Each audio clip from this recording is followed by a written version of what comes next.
Magandang umaga po sa inyong lahat. Maulan na umaga. Ma'am Del, good morning po sa inyo.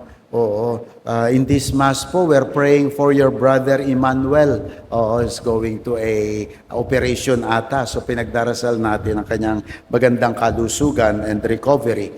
At ngayon, First Friday, thank you very much for attending the First Friday Mass. And thank you sa St. Peter's for arranging always for all your members na mag-attend ng First Friday Mass in honor of the Sacred Heart of Jesus. Our Gospel today, sabi ng Panginoon, kung ibig ninumang sumunod sa akin, limutin niya ang ukol sa kanyang sarili, pasanin ang kanyang krus at sumunod sa akin. A wise man once said, sometimes you have to give up what is precious to gain what is priceless.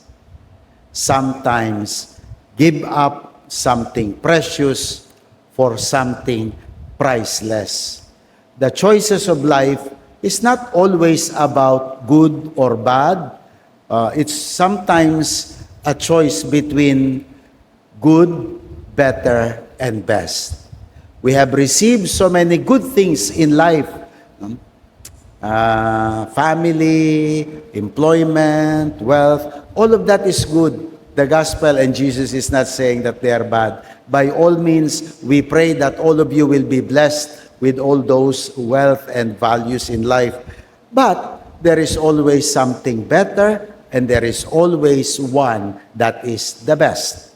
And sometimes, for what is priceless, you give up something good. And that's, I think, what the Lord is saying in today's gospel, na minsan you have to give up on yourself. The world will always tell you, unahin mo yung sarili mo bago yung iba. The world will always tell, grab whatever you can. And the world will tell you always that, sundin mo kung ano yung gusto mo. Kung anong sinasabi ng puso mo, go for it. That's not Jesus. And that is not Christianity. A lot of people have been forgotten by the world for following that path. But there's also a good number of people who will be remembered both in a religious or in the national, all for the world, because inuna nila ang ibang tao kaysa sa kanilang sarili. Ewan ko kung may taga-Ateneo rito, may Ateneo or Jesuit trained, or anyway, they have a very good mantra in life, motto sa Ateneo and the Jesuits, a man for others. Ang tao is designed hindi lamang para sa kanyang sarili, kung hindi para sa iba. Because there is life and there is meaningful life. Life, humihinga, may kalusugan, mabubuhay ng ilang taon. Pero there is also a meaningful life.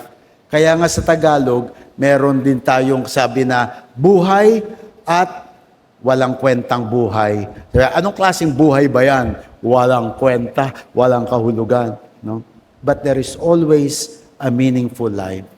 And hopefully, we will all realize that a life worth living is a life lived for others, and especially for God. Kaya nga, sa eskwelahan pa lang, itinuro na sa atin, God first, country second, and third others. None of the three is about the self. But once you lived your life for all those three, make sure of it.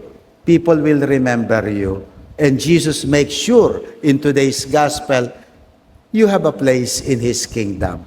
And so, brothers and sisters, as we celebrate this first Friday of the month, may we find our hearts placed not only for the world, but not only for ourselves, but a heart that is always in love for others, for country, and above all, for God. Amen.